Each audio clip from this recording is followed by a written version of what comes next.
পাখির যখন কেউ ছিল না তখন ছিলাম আমি, এখন পাখির সব হইছে পর হইছি আমি।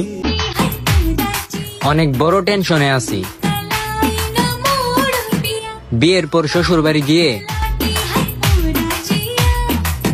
কিভাবে বলবো আর একটু তরকারি দেন। বউয়ের শাসন নেই বলে দিন দিন বেয়াদব হয়ে যাচ্ছি।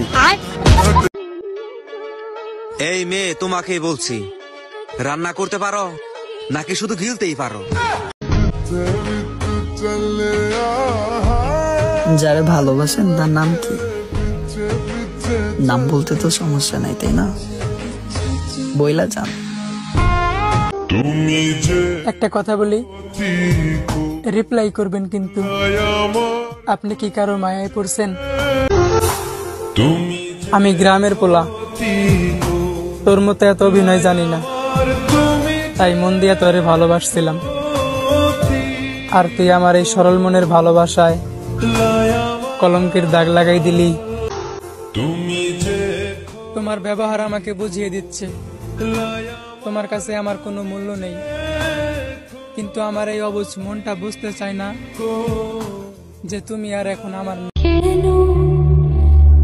কত মানুষই আমারে চাইলো, আমি কারো না হইয়া তোমার হতে চাইছিলাম, কিন্তু আমি ভুইলা গেছি ব্রাহ্মণ হইয়া চাঁদের দেখা পাওয়া যায় না।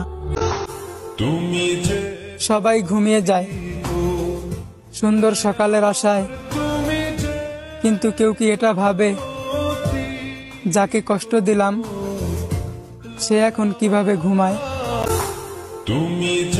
সবাই ঘুমিয়ে যায় সুন্দর সকালের আশায়, কিন্তু কেউ কি এটা ভাবে যাকে কষ্ট দিলাম সে এখন কিভাবে ঘুমায়? যত পারো কষ্ট দাও, আমি কষ্ট পাইতে পাইতেই বড় হইছি। এখন কেউ কষ্ট দিলে আর কষ্ট মনে হয় না, কারণ আমি এখন কষ্ট লুকিয়ে হাসতে শিখে গেছি। জীবন নিয়ে এত কিসের অভিযোগ? যা হচ্ছে হোক, সব পরিস্থিতির সাথে নিজেকে মানিয়ে নিতে পারলেই জীবন সুন্দর। সময় থাকতে মূল্য দিলা না, এখন আফসোস করে লাভ নেই। মানুষ হারিয়ে গেলে পাওয়া যায়, বদলে গেলে পাওয়া যায় না।